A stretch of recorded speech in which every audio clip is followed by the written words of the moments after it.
NFW Nation, and welcome to the Luv Shak. I'm your host, Dr. Love, Big Al.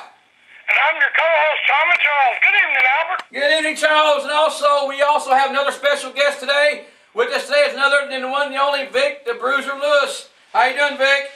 It's about time you had some class to this rinky-dink show you got, the Luv Shak. Can you come up with something more original? I'm sorry. People like it, Vic. I know you're sorry, but like I said, can you come up with something more original? And you, Charles, you're a sellout. You're a sellout punk. That's all I'm going to say to you for tonight. Now, go ahead. Well, Victor, thank you for being on the show with us. It is our pleasure to have you, by the way. Yeah, it should be your pleasure. You know something? I do charge for interviews, so, I expect a little healthy bonus come Saturday, come March 24th. All right, but we'll work those details out later. Go ahead. Well, I guess you have spoken. Okay, Vic, I want to ask you a couple questions here. I usually ask everybody starting the show off with this. How many years in the business? Who trained you? And what area did you start out in? Well, that's a very logical question, and that's something that the fans probably would like to know, which I really don't care what the fans want to know about me.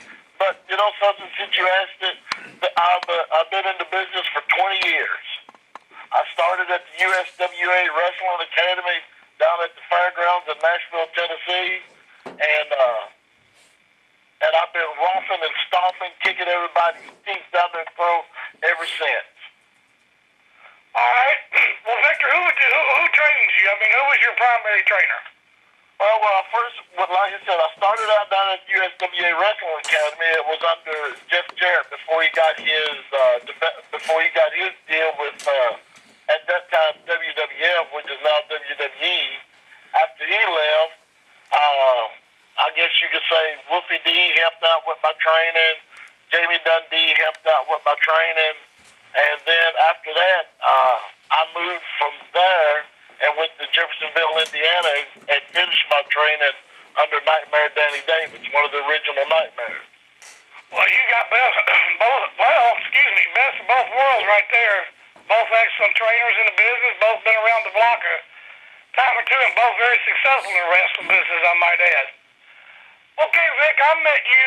We started running the roads, I guess it was, it's been almost 15 years ago. And I remember at that time, first time I met you, I thought, Vic the Bruiser. So, the question I'll never ask you, and you're probably going to jump down my throat here, is it safe to say that you were a big admirer of Dick the Bruiser, Richard Affilius? Yes, you could say that, but, I've done something that Dick never did. I've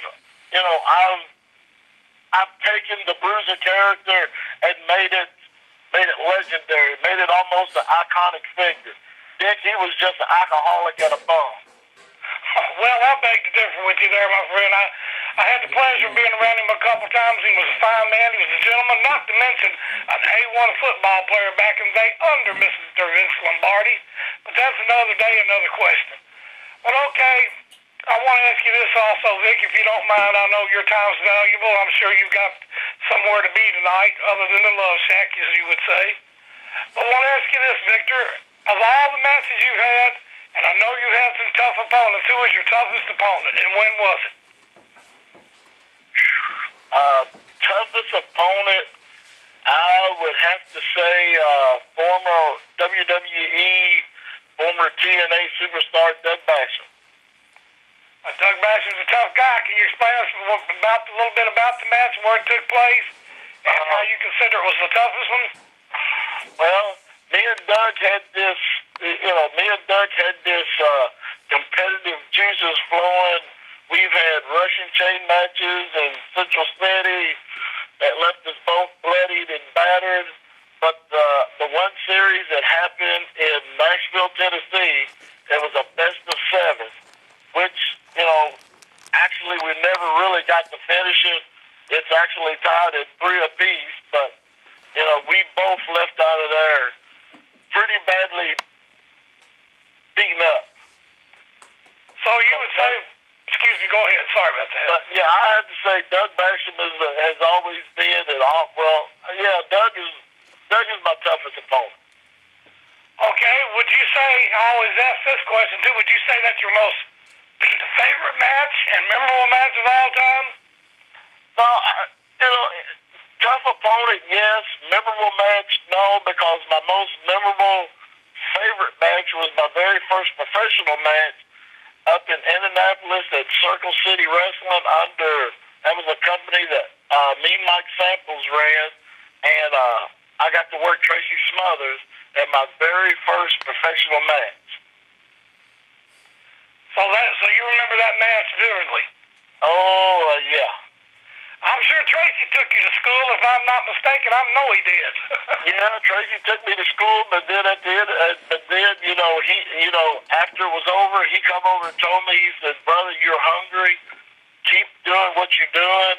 Don't let nobody water you down. You're gonna make it in this business." Well, there you have it. Words from a true professional, Tracy Smothers. I have so much respect for that man. Okay, Vic, I want to ask you something. You're aggressive. I mean, you'll go through anybody at any time. I've never seen you back down from a fight. You are one tough SOB. I want to ask you this, Vic. When you're getting geared up to go out there to the ring, I know you fight some tough guys. Al Snow, I mean, shoot, the Big Baron there in the NFW. What goes through your mind right before you go through that curtain? What are you thinking? Before I go through the curtain, it's killed or be killed. So you're just ready to take your opponent out? Yeah. Before you get there? It's professional wrestling. It ain't ballet. I mean, a lot of people, they sit there, they think, oh, no, I got one thing on my mind. I'm going out there, I'm going to dominate. I'm going to kick his teeth down his throat. I'm going to kick his butt all over the arena. And if I can't do that, I'm just going to pull out a chair and whack him upside the head and then finish the job. So, I mean, it's real simple.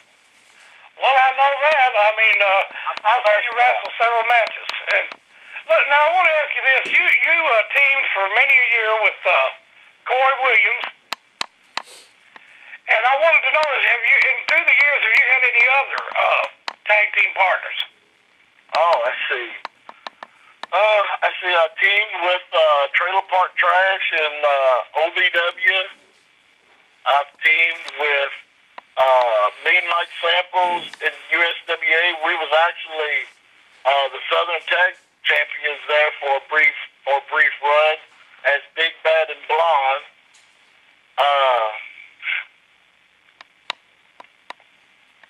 I've teamed with Tracy on numerous occasions. I've teamed with Rip Rogers. I've had probably some of the best tag team partners that anybody could ever have in this business. Now, you say you teamed with Rip Rogers. How was that experience right there? Because Rip is one of my favorite of all time. Rip taught me what it means to be aggressive. When I teamed with Rip, he brought out a whole different side of me. I mean, so I owe Rip to, for all my viciousness and the stuff that I do in that ring, I owe it all to Rip Rogers, because he brought that out of me. Now, do you prefer tag or single wrestling over tag team wrestling, or is it either way for you? Hey, whatever's going to pay me the most, that's what I'll do, but I prefer singles because unless if it's with Corey, I really don't, I have no chemistry with nobody else. Right. Well, there was certainly a chemistry there. Okay, Vic, I'm going to ask you a few more questions. I'm going to turn it over to Al. In your 20 years plus, almost, I guess it's safe to say now, in the professional wrestling business, have you seen a big change in those 20 years? Oh, yeah.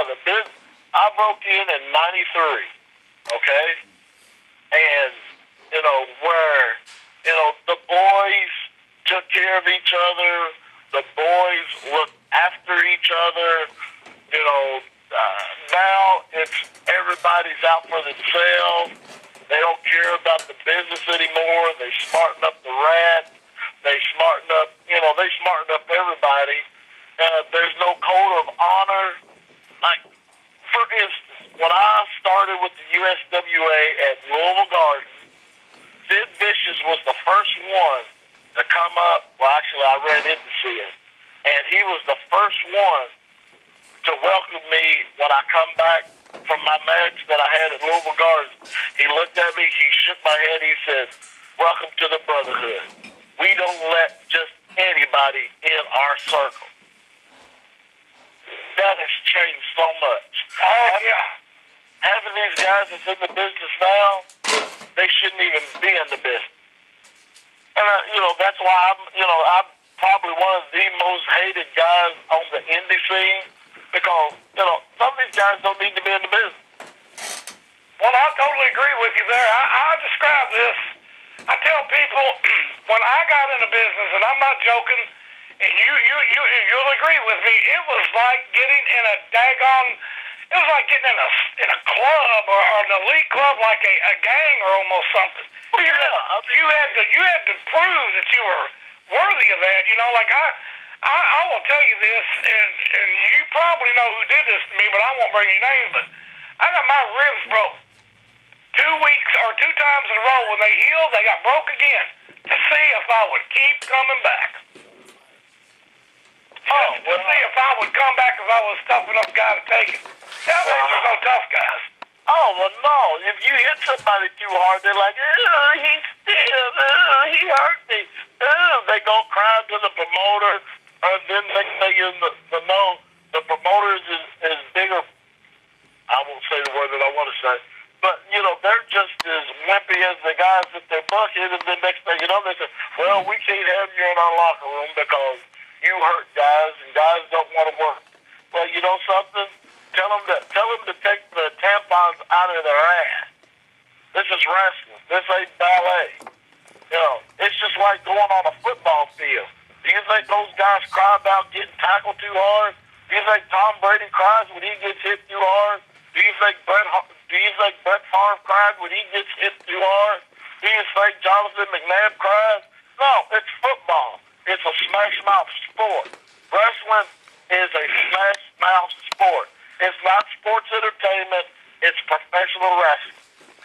When I got into business, I was told this is not tennis. This is professional wrestling. Nobody asked you to get in here. You ask us. Exactly. It's a privilege to be. You know something? A lot of these guys don't realize it's a privilege to be a professional wrestler. Oh, it's an honor. Yes. No one. Wrestling don't owe us nothing. I get so sick and tired of guys saying, well, wrestling did this, wrestling. No, wrestling didn't do nothing. You did it to yourself. Nope. Wrestling business didn't call and ask you, hey, why don't you come and join us? No. You had to get hazed. If you tried to haze half of these little kids that said it now, they would really cry. I got hazed for 3 weeks in the USWA locker room. Just to see if they could break me. And when they didn't break me, they're like, he's one of us. He's cool. He's one of us. I had 2 guys from ECW, I walked into the locker room and they sat back there puffing on a good one, and they looked at me and said, here, take a hit. And I told them, I said, no, I don't do that. They said, oh, what are you? You a snitch? So to prove that I wasn't a snitch, I took a couple hits of it. They said, okay, yeah, you're cool. You're all right. I mean, what happened to men being professional wrestlers, Charles? I don't know. It's just a tough man sport. Like I said, we was talking a while ago, like the Bruiser, the Crusher. I grew up, I'm a 60-year-old man. I got a few years on you guys, but like when I was a kid, man, I remember back in 1973 when I was just getting around it. And, well, you didn't. If you got cut or you got hurt, you just went the heck on with it. I mean. Yeah. And you were happy.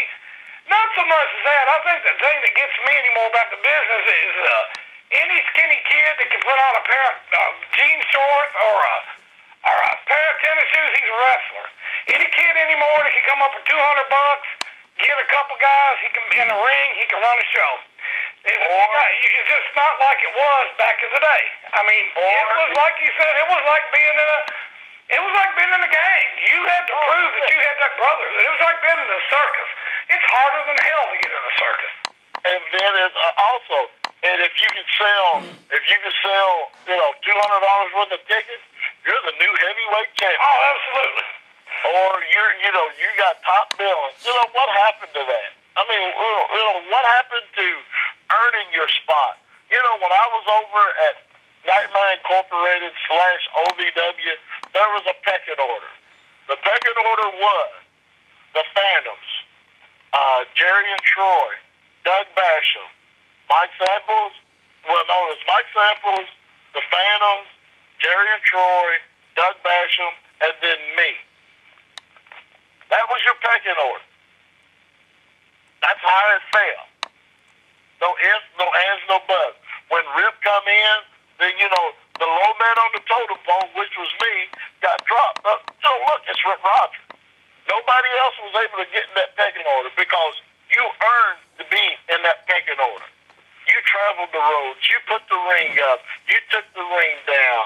You was at training, 6 days a week, wrestling 5 nights a week, doing Tracy Smothers still this day says, Vic the Bruiser, I respect you. You're the only man in this business that works a full-time job and still has enough energy to drive 2 to 3 hours to do a show. Because you want to know why? Because I love this business. I'm 45 years old, and I love this business, and there's nothing that I won't do to this business. I will go out there and bust my ass every night of the week. Only thing I ask for is just a little bit of respect. That's it. Absolutely, I agree with you. It's a passion, man. It's like I said, you do it because you love it. If you did it for money, you'd starve to death. Yeah. And I love it. Well, that was one of the first things just Jared said before we even started trading. He said, if you're getting in this business to make money, you might as well turn around now. Exactly. And Danny said the same thing. If you're doing this to make money, turn around. If you get lucky and make it, you're one of the chosen few.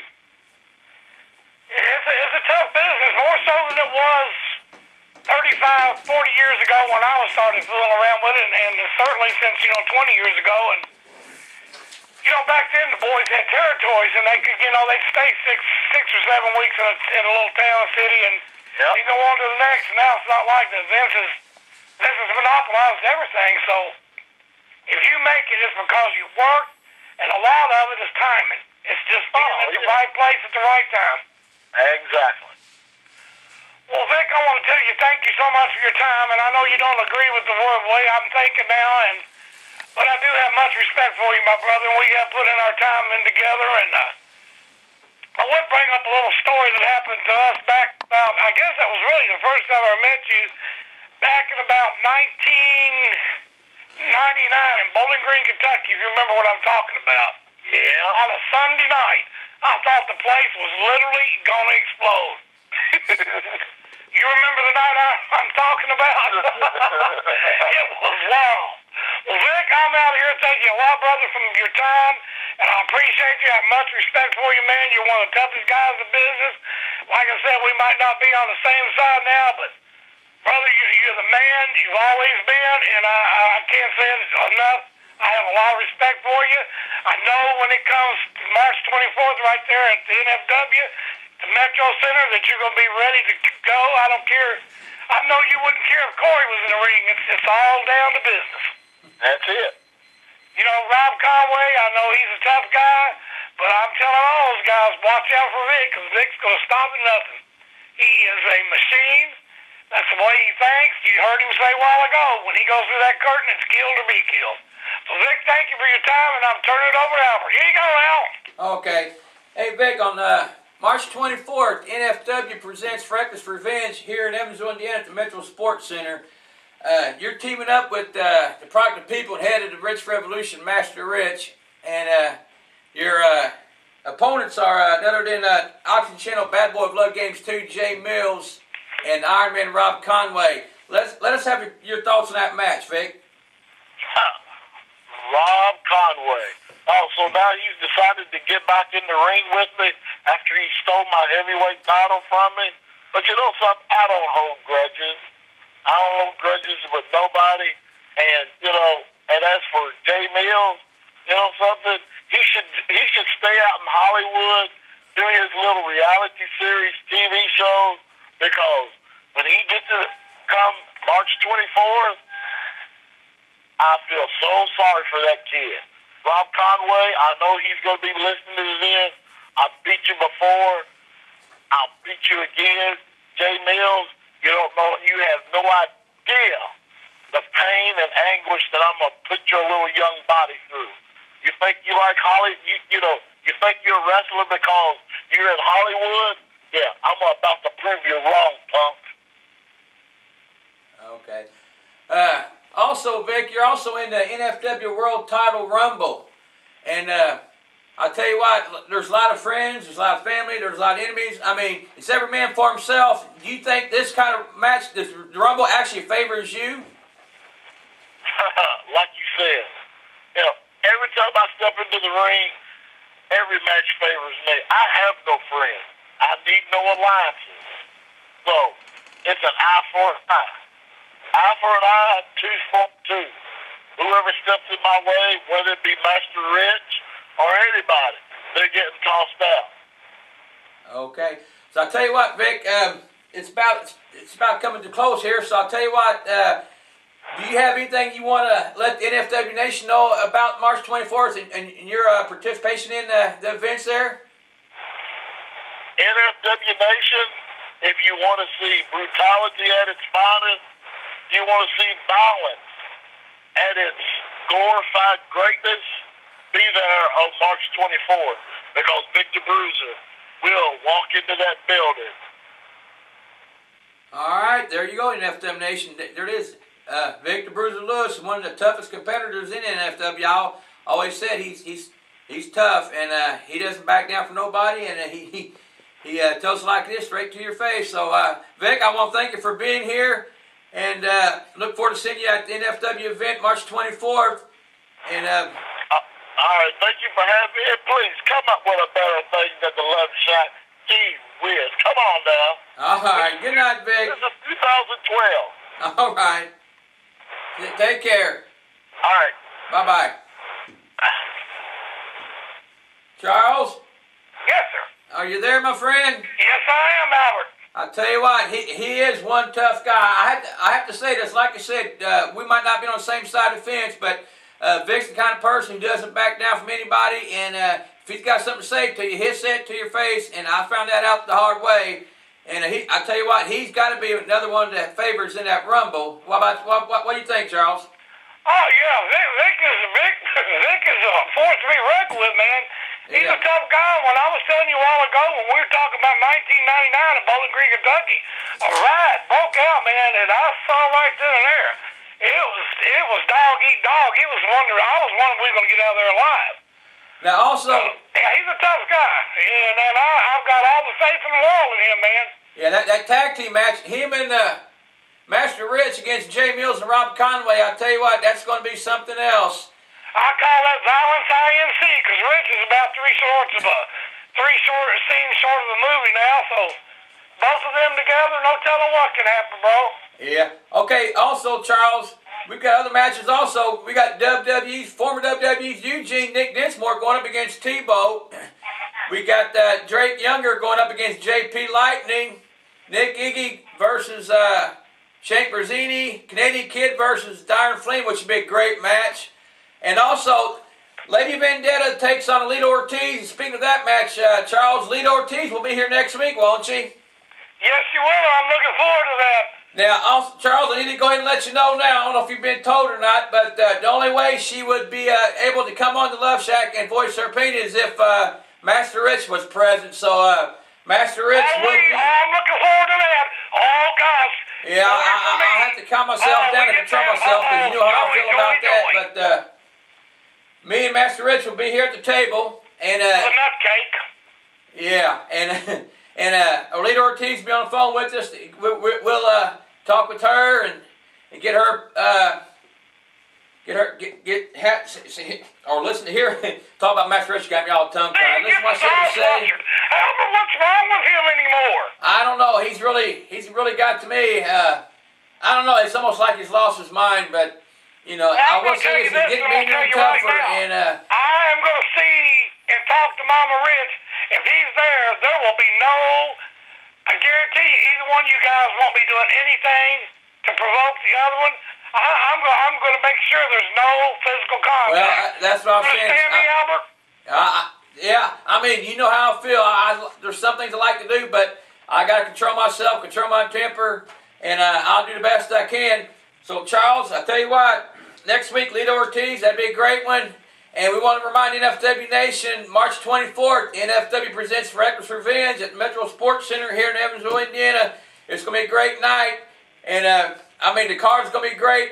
The World Title Rumble, the tag team match between Rob and Jay Mills going up against Rich and Vic. Also, like I said, Eugene's going to be here. We all also want to let everybody know Gator McAllister is making his return. He's going to be in the Rumble. Mike goes for other guys. So, Charles, it's going to be everybody's, I mean, it's going to be an all-star lineup again. I mean, it gets better and better every event. So, is there anything else you want to say, Charles, before you spread the love? Albert, I just want to say this. For some reason tonight, I'm feeling good. I've been drinking gunpowder soup and eating nails chocolate all day, getting so funky, shaking my big mama pantyhose off. And I just want to say, remember this right here, NFW Nation. Don't fight amongst yourselves. Leave the fighting to us. And remember this right here. Spread the love. Good night, Charles. See you, Albert. Take care, NFW Nation. Music.